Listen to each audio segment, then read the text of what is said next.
नमस्कार, reporter programme देख रहे हैं आप और मैं हूं प्रियंका गुप्ता आपके साथ। इस प्रोग्राम में हर जिले की खबर हम आप तक पहुंचाएंगे, पर सबसे पहले हम बात करेंगे वादी कश्मीर की, क्योंकि कल रात को कुछ ही घंटों में 3 सिविलियन किलिंग्स जब वहां पर हुई तो हर किसी का दिल दहल गया और हर किसी की आंखें नम हो गई।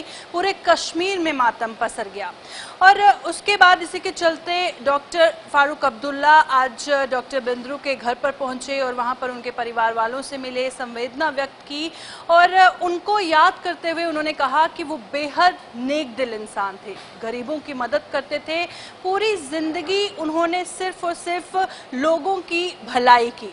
और क्या कुछ वहां पर उन्होंने और कुछ कहा, हमारे सीनियर साथी सनम एजाज की सबसे पहले आपको रिपोर्ट दिखाएंगे और साथ ही ये भी दिखाएंगे कि उनकी बेटी ने कितने भावुक अल्फाजों में अपना दुख व्यक्त किया। 45 मिनट के वक्फे के दौरान श्रीनगर से लेके बांडीपुरा के सोनावारी के इलाके तक 3 पॉइंट ब्लैंक मर्डर। और ये 45 मिनट का वक्फा 7:45 के करीब शुरू हुआ और शुरुआत श्रीनगर के इकबाल पार्क के नज़दीक बिंद्रू मेडिकेट्स पर हुए हमले की खबर से हुई और उसके फौरन बाद डाउनटाउन के आलमगरी बाजार के इलाके से एक और नॉन कश्मीरी पर हमला और फिर तीसरा हमला सुंबल सोनावारी के इलाके में एक कश्मीरी पर जो सोमो ड्राइवर था। और इन खबरों की या इन अफवाहों, इन हमलों के फौरन बाद सोशल मीडिया पर निंदा यानी इनकी तनकीद की जा रही थी, लगातार अफसोस जताया जा रहा था। सियासी जमातों ने भी इस सारे मामलात पर अफसोस जताया और उसके साथ साथ आम लोग जिस तरीके से इजहार रंज कर रहे थे, गम का इजहार कर रहे थे, वो भी देखने के काबिल था। फ़ोनों पर बताया जाता था, फ़ोन करके बताया जाता था, सोशल मीडिया के जरिए बताया जाता था। और आज बड़ी संख्या में श्रीनगर में बिंद्रू के घर पे भी लोग ताज़ियत के लिए, दुख का इजहार करने के लिए आए हुए थे। सियासी जमातें भी थी, फारूक अब्दुल्ला भी थे, अल्ताफ बुखारी भी थे, पीडीपी के लोग भी थे और ट्विटर पर भी सियासी जमातें इसकी सख्त अल्फाज में निंदा कर रहे थे। साफ जाहिर है ये वो वाक़ा थे जिनकी हर कोई निंदा करेगा और ऐसा कोई नहीं चाहता है। और इस सारे के बीच में जो कुछ भी आज बिंद्रू की बेटी ने बताया, जिसे सोशल मीडिया पर वायरल हो रहा है, उसके साथ साथ जो आम लोग बता रहे हैं उसमें यही कहा जाता है कि भाईचारे को अलग करने की जो कोशिश की जा रही है, भाईचारे में बंटवारे की जो कोशिश की जा रही है, उसको कोई बंटवारे जिसकी होने नहीं देगा। कुल मिला के ये पिछले 24 घंटे और इन 24 घंटों में 3 वाक़ात और इसने सबको हिला के रखा है। सिक्योरिटी सिनेरियो भी हिलाया हुआ है और सबसे बड़ी बात, आज इस सारे मामलात को लेकर श्रीनगर के इकबाल पार्क के आसपास कारोबारी इदारे यानी दुकानें भी बंद रहीं और जहां ताज़ियत हो रही थी वहां इस पर गम गुस्से का बराबर इजहार किया जा रहा था। समीर वानी के साथ सनम एजाज, श्रीनगर, कश्मीर। कल 3 सिविलियन किलिंग्स हुई, खैर वो तो सभी जानते हैं। और इसी के बीच जो famous medical shop owner doctor Bindroo की किलिंग हुई, उसके चलते आज जम्मू में कश्मीरी पंडितों में बेहद रोष दिखा। उनका गुस्सा इस कदर फूटा कि सभी सड़कों पे उतर के प्रदर्शन कर रहे थे और उनकी मांग थी कि कश्मीरी पंडितों को कश्मीर में सुरक्षा देने की जरूरत है। और हर बार हम देखते हैं कि कश्मीरी पंडितों को निशाना बनाया जाता है और अब ऐसा मामला कोई भी सामने नहीं आए, कोई भी कश्मीरी पंडित कश्मीर में अपनी जान न गंवाए, उसके लिए सरकार को कड़े कदम उठाने की जरूरत है। जम्मू से हमारे संवाददाता अनिल की ये रिपोर्ट। मैं इस वक्त जम्मू में हूँ और आपने देखा कि कल जिस तरह से कश्मीर के अंदर जो है 3 लोगों की जो है निर्मम हत्या की गई, उसी के चलते आज भारी विरोध जो है वो देखने को मिल रहा है। मेरे साथ यहाँ पे आर के बैठे हैं। बट जी, किस तरह से देखते हैं कि एक सिलेक्टिव किलिंग्स की जा रही है कश्मीर के अंदर, और उस तरह से कहने के जो 90 के दशक में भी बिंद्रू जी की बात करें तो वो समय अपनी सेवाएं वहाँ पर प्रदान कर रहे थे और आज इस तरह की बर्बरता देखने को मिल रही है कश्मीर में। एक तरफ सरकार, केंद्र सरकार कहती है कि वहाँ पर सुरक्षा प्रदान की जा रही है, कश्मीरियों को वहाँ पर बसाया जाएगा, और किस तरह से देखते हैं इन सब चीज़ों को?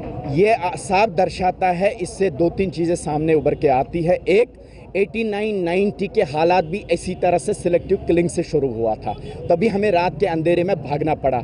आज उन लोगों को ये जवाब है जो अक्सर कहा करते हैं कि जगमोहन ने कश्मीरी पंडित को निकाला।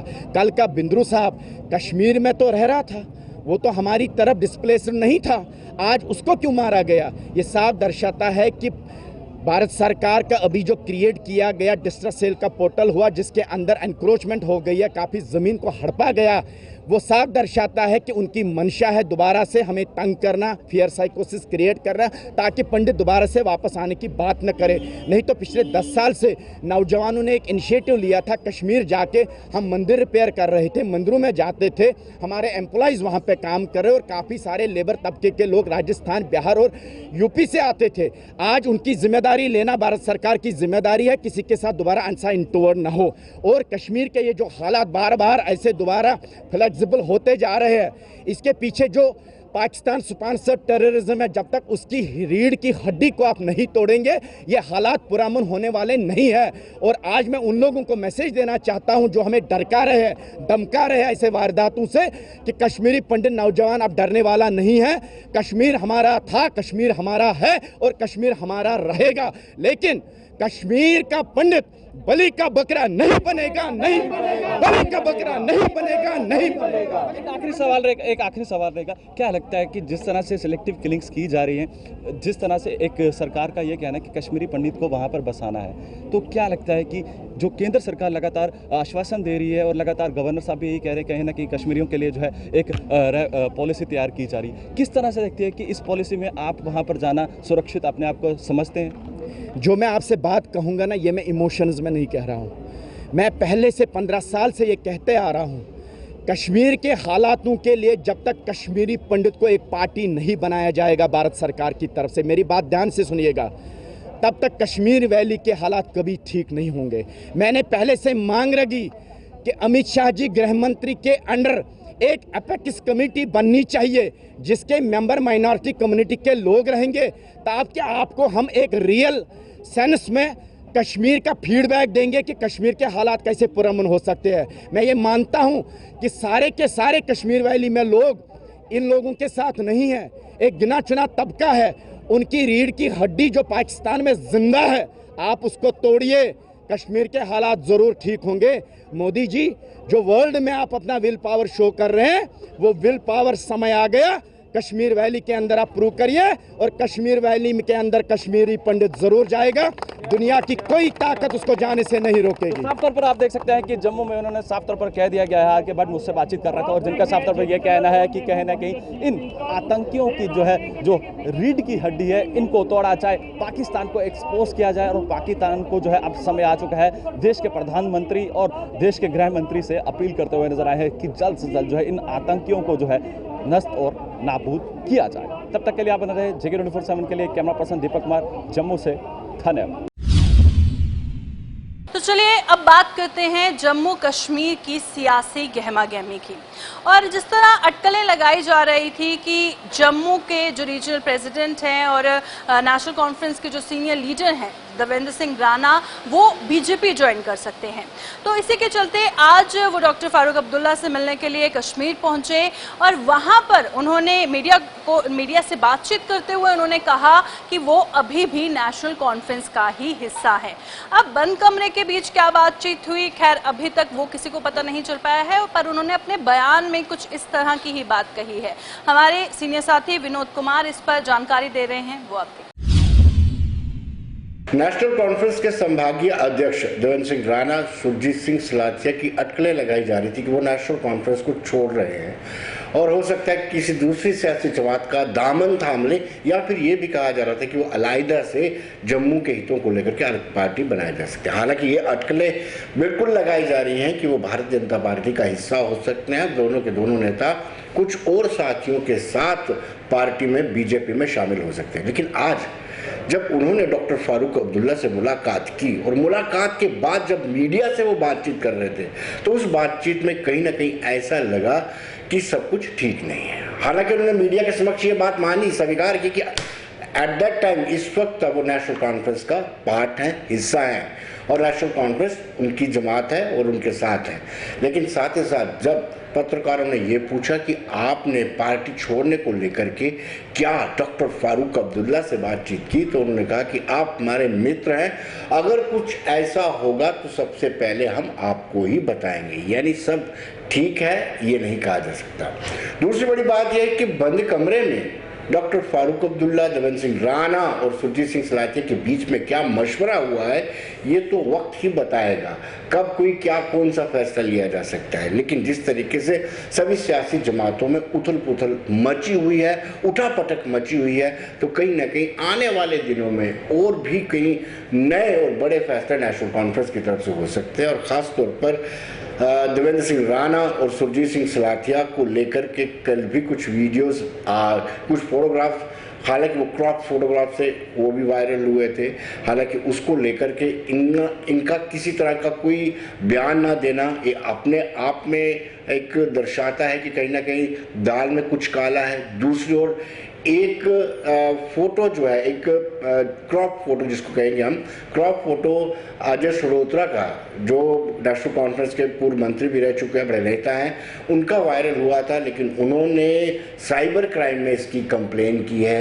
अब सवाल ये उठता है कि देवेंद्र सिंह राणा और सुरजीत सिंह सलाथिया ने क्यों कंप्लेन नहीं की। इस बात को लेकर के सियासी गलियारों में हलचल चल रही है। चलिए अब बात करते हैं जम्मू कश्मीर के विकास की। विकास की दो बहुत ही बेहतरीन मिसाल हम आपके सामने रखेंगे, एक कश्मीर से, एक जम्मू से। कश्मीर के पट्टन की पहले बात करते हैं, क्योंकि पट्टन से जो निहालपुरा बटपुरा रोड होते हुए गुलमर्ग जाता है या बाबा ऋषि को कनेक्ट करता है, उस रोड की इतनी खस्ता हालत है और लोगों का कहना है कि उस रोड को अभी तक ठीक नहीं किया जा रहा है। एडमिनिस्ट्रेशन का जो ध्यान है उस पर बिल्कुल भी नहीं जा रहा है। हालांकि एडमिनिस्ट्रेशन का ये कहना है कि उस रोड को मैग्नेमाइज्ड किया गया है, पर लोगों का कहना है उस रोड की हालत वैसी की वैसी ही है और उन्होंने गुहार लगाई है कि इस रोड पर ध्यान दिया जाए और सड़क को चौड़ा भी किया जाए आम जनता की सहूलियत के लिए। तो चलिए पट्टन का सबसे पहले रुख करते हैं, जहां पर राही निसार इस पर रिपोर्ट दे रहे हैं। आप पटन से टंगमर्ग बरास्ते निहालपुरा बटपुरा रोड की हालत देख लीजिए, कितना ये रोड खस्ता है, क्योंकि इस पे कई जगहों पे पेचिंग की गई है। आप देख लीजिए, क्या ये पेचिंग है? ये जो मुतल्लिका महकमा है, क्या इन्होंने ये पेचिंग की है? और ये 70 साल पहले जो ये रोड तामीर किया गया है, अभी तक भी इस पर वाइडनिंग नहीं की गई है। आप देख लीजिए कितना गाड़ियों का रश है इस रोड पे। और ये रोड पटन से फेमस टूरिस्ट प्लेस गुलमर्ग और महकमा आरएंडबी की बात करें, वो कहते हैं कि हमने पेचिंग या हम यहाँ पे मैग्नेमाइज रोडों को कर रहे हैं। तो उस हवाले से अगर इस रोड की हालत देखिए, क्या यहाँ पे आता है महकमा? आप देख लीजिए ना, आप खुद ऑन स्पॉट देख लीजिए कि क्या ये पेचिंग है, क्या ये पेचिंग है। आप खुद देख लीजिए कि लोगों को और गाड़ियों को कितनी परेशानियों का सामना हो रहा है। और जो टूरिस्ट गुलमर्ग जा रहे हैं और जो श्राइन बाबा ऋषि पर जो लोग ज़ायरीन जा रहे हैं, इनको बहुत ही तकलीफ़ों का सामना करना पड़ता है।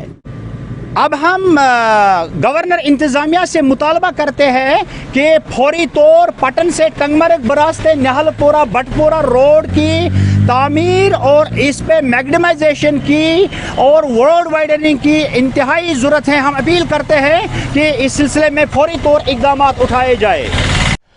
महकमा आरएंडबी की जानिब से जहां कहा गया है कि पटन बाबा ऋषि रोड पे हमने यहां पे मैग्नेमाइजेशन या पेचिंग की है, मगर आप यहां पे खुद देख सकते हो। मैं कैमरा पर्सन से कहूंगा कि वो आपको इस रोड की हालत दिखाए। क्या यही यहां पे पेचिंग है? क्या यही मैग्नेमाइजेशन है इस रोड की? बिल्कुल इस रोड की यहां पे खस्ता हाली हो चुकी है। शायद हम ये कहेंगे कि आरएंडबी डिपार्टमेंट यहां पे शायद भूल गया है, क्योंकि अगर उन्होंने कहा है कि हम यहां पे पेचिंग करते हैं या हम इस रोड पे मैग्नेमाइजेशन करते हैं, तो क्या यही मैग्नेमाइजेशन है? आरएंडबी डिपार्टमेंट को चाहिए कि वो यहाँ पे आए और इस रोड की हालत देखे। क्या इस रोड पे पेचिंग या मैग्नेमाइजेशन हुई है? ये यहाँ पे लोग सवाल करते हैं।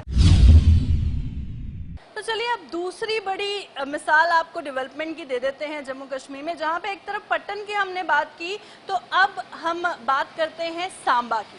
क्योंकि सांबा के गांव में हम आपको आज लिए चलेंगे जहां पर नेटवर्क नहीं है।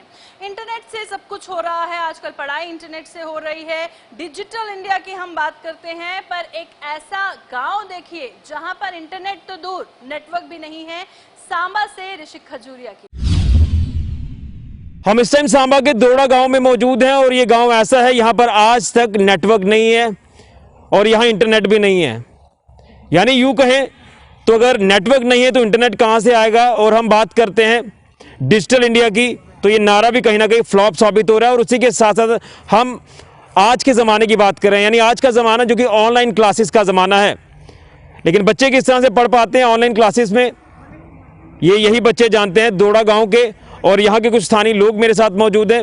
मैं इनसे जानने का प्रयास करता हूँ कि आज की इस आधुनिक दौर में बिना इंटरनेट, बिना नेटवर्क किस तरह से ये गुजारा कर रहे हैं। और ख़ास तौर पर अगर किसी को इमरजेंसी यहाँ पर बन जाए तो किसी दूसरे के साथ संपर्क नहीं कर पाते हैं। अपने ही गाँव में या फिर गाँव के बाहर भी अगर किसी से संपर्क करना है तो वो संपर्क नहीं हो पाता। हाँ, संपर्क कभी हो पाता है बीच में, अगर एक पर्टिकुलर किसी हाइट पर चले जाएं, वहाँ पर कभी नेटवर्क आ जाए तो अच्छी बात है, नहीं आए तो आप अंदाज़ा लगा सकते हैं कि ये गांव पूरी तरह से शहरों से, बाकी इलाकों से कट जाता है। कारण यहाँ नेटवर्क कनेक्टिविटी ज़ीरो है। यहाँ के बच्चों से भी जानने का प्रयास करते हैं, कुछ और लोगों से भी बातचीत करेंगे कि आखिर क्या कितनी दिक्कत इनको फेस आ रही है। आपका क्या नाम है? मेरा नाम अन्वेषा है। क्या दिक्कत पेश आ रही है आपको यहाँ पर, क्योंकि नेटवर्क भी नहीं है, इंटरनेट भी नहीं है और हम दूसरी तरफ ऑनलाइन क्लासेस की बात कर रहे हैं, तो कितनी दिक्कतें आपको पेश आ रही हैं? तो हमें ये दिक्कत आ रही है कि हमारी ऑनलाइन क्लासेस अच्छी तरह से हो नहीं पा रही है और यहाँ पर एक प्रॉपर नेटवर्क नहीं है और हमें एक प्रॉपर एक जगह पे जाना पड़ता है जहाँ हमें पता है नेटवर्क आता है। जैसे कि हम छत के ऊपर जाके वहाँ पर क्लासेस करते हैं तो हमें बड़ा मुश्किल होती है, वहाँ पर क्लासेस नहीं कर पाते हैं हम और बीच में क्लासेस डिस्कनेक्ट भी हो जाती हैं और कभी कभी तो ऐसा होता है कि क्लासेस होती ही नहीं है।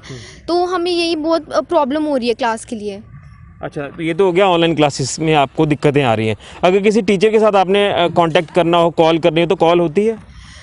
नहीं, कॉल नहीं होती है। और जैसे कि हमें मैम को अपनी पीडीएफ भेजनी होती है, जैसे मैम बोलते हैं पेपर का है आपको पीडीएफ भेजो, तो हम नहीं भेज पाते क्योंकि मैम जैसे हाफ एन आवर का टाइम देते हैं तो इतने में ग्रुप ऑफ हो जाता है हमारा, तो हम पीडीएफ नहीं भेज पाते मैम को हमारी, क्योंकि वो जाती ही नहीं है, उसको लोड भी होने में टाइम लगता है। नोएडा बेस्ड, और ये वर्क फ्रॉम होम की फैसिलिटी होते हुए भी मेरे को नोएडा में रहना पड़ रहा है पिछले 2 साल से। अभी मैं घर पे आया हूँ तो ऐसी जगह बैठना पड़ता है कि यहाँ पे एक जगह पे नेटवर्क आए, और शाम में ऑफिस के लिए मेरे को ग्राउंड में या फिर बाहर बैठना पड़ता है। तो इसमें ये दिक्कत है कि अगर मौसम ख़राब होता है तो फिर मेरे लिए ऑफिस करना मुश्किल हो जाता है बहुत। तो बच्चों के लिए ये दिक्कत है कि बच्चों के लिए क्लासेस होती हैं। मैं तो चलो बाहर रह रहा हूँ, मेरे लिए है कि हाँ मैं रह सकता हूँ, लेकिन बच्चों को फैमिली छोड़ के जाना, इन सब के लिए पिछले 2 साल से घर से ही हो रहा है। तो इनका मतलब टेक्नोलॉजी से पीछे रह रहे हैं पूरा। इंटरनेट, आज के ज़माने में इंटरनेट है, सब कुछ है। इंटरनेट अगर बच्चों को यूज़ करना नहीं आ रहा, उनको सही से क्लासेस नहीं हो रही हैं, तो मतलब उनका करियर एक दांव पे लग जाता है, दांव पे लगा हुआ है और वो लोग पीछे हैं। बाकी अपना कंपटीशन जो है वो नहीं कर पाएंगे वो लोग। लेकिन बड़ी बात तो यह है कि इंटरनेट तो है ही नहीं, लेकिन उसके बाद नेटवर्क भी नहीं है, कॉलिंग भी नहीं किसी को कर सकते हो आप। हाँ सर, देखिए अगर हम मैसेज भेज रहे हैं किसी को रात में, अगर अर्जेंट किसी को मैसेज भेजना है तो क्या पता वो सुबह ही मैसेज उसको रिसीव हो रहा है सामने वाले को, कोई मिसहैपनिंग भी हो सकती है। हाँ, और गलती से अगर इमरजेंसी अगर कोई कॉल करना है या कोई किसी से कांटेक्ट करना है तो वो हो नहीं पाता। क्या क्या दिक्कतें पेश आपको आ रही हैं? नेटवर्क की वजह से मेनली जो स्टूडेंट्स को दिक्कतें आ रही हैं, हमें ऑनलाइन क्लासेस ज्वाइन करनी पड़ती हैं, उसमें बहुत सारी दिक्कत आ रही हैं। अब जैसे आप देख सकते हैं ये एक ग्रामीण इलाका है, तो बेसिकली हमारे पेरेंट्स को हमारे लिए, हमारी स्टडीज़ के लिए, ऑनलाइन स्टडीज़ के लिए एक फ़ोन, इवन एक फ़ोन 4G फ़ोन जो एफर्ट करना वो बड़ी मुश्किल से करते हैं वो। अब यहाँ पे नेटवर्क नहीं है तो उसके लिए कहाँ से वो वाईफाई या हॉटस्पॉट कुछ भी ऐसा कुछ कर नहीं सकते वो। तो काफ़ी टाइम से पहले भी JNK में हाई स्पीड इंटरनेट नहीं था, 2G पे थे हम सब। अभी 4G होने के बावजूद भी हम यहाँ पे 4G इंटरनेट नहीं उठा पा रहे हैं। तो अगर हमें कोई कॉल भी करनी हो तो जीरो नेटवर्क की वजह से हमें किसी हाइट का एडवांटेज लेके यहाँ बाहर आके कहीं कॉल करना पड़ता है। इन इमरजेंसी अगर कुछ इंपॉर्टेंट किसी से कॉन्टैक्ट करना है या किसी बाहर से, तो वो हम नहीं कर पाते हैं। यानी काफ़ी सफ़र करना पड़ रहा है। जी बिल्कुल, विदाउट इंटरनेट, विदाउट नेटवर्क। जी बिल्कुल बिल्कुल। यहाँ के लोगों को, यहाँ के बच्चों को कितना सफ़र करना पड़ रहा है ये आपने इनकी ज़ुबानी सुना है। और एक बार फिर से कहूँगा कि ज़िला हेडक्वार्टर सांबा की बात करें तो वहाँ से 8 से 9 किलोमीटर की दूरी पर ये गांव दोड़ा है, लेकिन आज तक यहाँ पर इस आधुनिक दौर में भी इंटरनेट नहीं है, नेटवर्क नहीं है। यानी इंटरनेट तो छोड़िए, यहाँ पर आप किसी को कॉल भी नहीं कर सकते। जिस तरह से मैंने शुरुआत में आपको अपडेट कर दिया था, तो मुझे लगता है कि ये जो लोग हैं, ये जो बच्चे हैं, ये आज भी अपने आप को पिछड़ा हुआ महसूस कर रहे हैं इस आधुनिक युग में भी। जब से कोविड आया है दुकानदारों का कहना है कि उनका पूरी तरह से कारोबार चौपट हो गया हुआ है। ग्राहकों का इंतजार करते रहते हैं, पर जितना पहले उनका काम हुआ करता था अब नहीं है। तो चलिए अब डोडा की बात करते हैं, क्योंकि डोडा का जो मेन मार्केट है वहां पर इतनी चहल पहल देखने को मिलती थी, अब सिर्फ और सिर्फ शांति नजर आती है। वहां पर कस्टमर्स का इनफ्लो नहीं है, जिसकी वजह से दुकानदार बेहद परेशान है। डोडा से वसीम की ये रिपोर्ट। मैं हूं वसीम गत्तू। इस वक्त हम डोडा के मेन बाजार में मौजूद हैं, भरत रोड पे, और आप साफ तौर पे तस्वीरों में देख सकते हैं कोई भी चहल पहल आपको यहाँ पे नजर नहीं आएगी। लगभग 4 से 5 महीनों से हम देख रहे हैं यहाँ पे कोई भी चहल पहल मार्केट के अंदर, मेन मार्केट के अंदर नजर नहीं आ रही है। और आज हमने कुछ शॉप्सकीपर से भी बातचीत की, उनसे भी जानने की कोशिश की आखिर वजह क्या है। उनका भी यही कहना था, जिस तरह से महंगाई बढ़ती जा रही है, कस्टमर हमारे शॉप्स पे नहीं आ रहे हैं। मेरे साथ यहीं के लोकल है, कुछ लोग, इनसे बातचीत करते हैं, इनको क्या लगता है। सर आपका वेलकम है, थोड़ा सा बताएं जिस तरह से महंगाई दिन ब दिन बढ़ती जा रही है और लोग भी यही बता रहे हैं कि महंगाई काफ़ी ज़्यादा है और आम इंसान जो है वो पीसा जा रहा है, तो क्या सरकार को किस तरह के कदम उठाने चाहिए? ये तो बिल्कुल हकीकत एक है कि इस महंगाई बहुत बढ़ गई है और जिसने आम लोगों की कमर तोड़ कर रख दी है, लेकिन गवर्नमेंट की तरफ से इस पर कोई कंट्रोल नहीं हो रहा है। हर दुकान पर अलग-अलग रेट्स हैं, ये हमारा पर्सनल एक्सपीरियंस हमारा है। तो गवर्नमेंट को चाहिए कि भाई कुछ न कुछ मेजर्स ऐसे अडॉप्ट किए जाएं जिनसे दुकानदारों को कुछ रिलैक्सेशन हो जाए, क्योंकि कोरोना, ये कोविड, ये लॉकडाउन की वजह से इनको काफ़ी नुकसान भी हुआ है। इनको भी कंपनसेशन हो जाए, लोन्स में रिलैक्सेशन करो, कुछ करो, मगर रेट्स को अंडर मतलब कारपेट रखो और ना पूरे फिक्स रखो, ताकि कॉमन सिटीजन जो हैं, देखिए बहुत बार सफर नहीं किया है। मीडिया में भी ये चीज़ आई, बहुत सारे लोग सामने भी आए, पर उसके बाद भी असर नहीं देखने को मिला। सरकार को क्या कदम, क्या लगता है वो किस चीज़ से ये चीज़ जो है वो ठीक हो जाएगी? सरकार को यही चाहिए कि दुकानदार जो शॉपकीपर्स हैं उनको बैंकों की तरफ से कुछ न कुछ सहूलियत मिलनी चाहिए, तो ताकि ये भी आगे रेट्स को नॉर्मलाइज करेंगे, नॉर्मल रेट्स रखेंगे। नहीं तो बहुत मुश्किल है, आम लोगों को जीना हराम कर दिया है इन रेट्स ने। नंबर 2, इसमें एक और ऑप्शन भी है कि अगर लोकल गवर्नमेंट होगी, असेंबली इलेक्शन होंगे, तो लोकल रिप्रेजेंटेटिव्स रहते हैं हर जगह पर, तो उनको पता होता है कि क्या प्रॉब्लम है क्या नहीं है। तो इस तरह मतलब हो सकता है कि उससे भी कोई मतलब इस हालात को सुधारने में मदद मिल सके। बहुत बहुत शुक्रिया हमसे बात करने के लिए। आम इंसान से हम राय ले रहे हैं कि किस तरह से दिक्कतों का सामना लोगों को करना पड़ रहा है, और कुछ शॉप्सकीपर से भी आज हमने बात की, जिस तरह से पहले ही कोविड ने उनकी कमर तोड़ी है और उनका ये भी कहना है कि बैंक की किस्त देना मुश्किल हो गया है। और जो लोग उनके पास काम करते हैं, बड़े बड़े शॉप्सकीपर्स के पास जो लोग काम करते हैं, वहाँ पे अपना घर चलाते हैं, उनकी जो तनख्वाह है वो भी देना मुश्किल हो गया। अब देखना होगा कि सरकार किस तरह का फैसला लेती है, आम इंसान के लिए सरकार किस तरह का कदम उठाती है। अब देख रहे गुलिस्तान में वसीम गत्तू, डोडा। तो चलिए अब जम्मू कश्मीर के अलग अलग इलाकों का सूरत हाल हम दिखा देते हैं, और कौन से इलाके में क्या दिक्कत है लोगों की, क्या मुद्दे हैं, उससे भी आपको रूबरू करवा देते हैं। अब ख्वाजा सराहों को, जिन्हें हम ट्रांसजेंडर्स कहते हैं, उनको परेशान होने की कोई ज़रूरत नहीं है, क्योंकि अब कवानीन ऐसे आ गए हैं कि अगर आप किसी भी ट्रांसजेंडर्स, ख्वाजा सराह को बिला वजह तंग करते हैं या टीजिंग का मामला हो, अब कवानीन इतने सख्त आ गए कि वो अफराद सलाखों के पीछे हो सकता है। और इस हवाले से आज कुलगाम में डलसा, जम्मू एंड कश्मीर यतीम फाउंडेशन और रहमत आलम फाउंडेशन के इश्तराक से ख्वाजा सराहों के लिए एक जानकारी प्रोग्राम अमल में लाया गया, जिसमें जो कानूनी लवाजमात है, जो कानूनी तरीके हैं, वो कहीं ना कहीं उसकी जानकारी जो है वो ख्वाजा सराहों को दी गई है। और ऐसे में उस अफराद के लिए एक अब मुकदमा दारिज हो सकता है। मैं बहुत खुश हूँ, आज मेरी किताब सर्वशुहुल, जिसका नाम मैंने रखा है सर्वशुहुल, की रस्म रुनमाई हुई।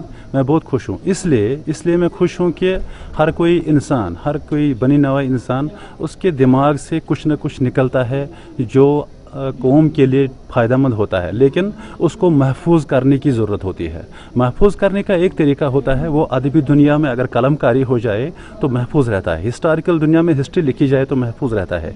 ये शायरी का दुनिया जो है, शायरी भी एक किस्म की कौमी मेमार होती है, शायरी भी एक किस्म का एक एहसास दिलाता है लोगों को कि इंसान का वजूद क्या है, इंसान को करना क्या है, इंसान किस लिए दुनिया में आया है। तो मैंने अपने आप को खुशकिस्मत समझा आज कि पहली किताब मेरी बनाम सर्वशुहुल आज इजरा हुई है, इसकी रस्म रौनमाई हुई, मरकज़ी अदबी संगम की तरफ से इसकी बड़ी हौसला अफजाई हुई, तो मैं बहुत खुश हूँ इसके लिए। जैसा कि आप जानते हैं कि पिछले 1-2 साल से हम जो भी प्रोग्राम कर रहे थे वो बिल्कुल ऑनलाइन, क्योंकि जो वबा की सूरत थी वो काफ़ी गंभीर सूरत थी, उस वजह से हम कोई तकरीब बिलमुशाफा कर नहीं सके।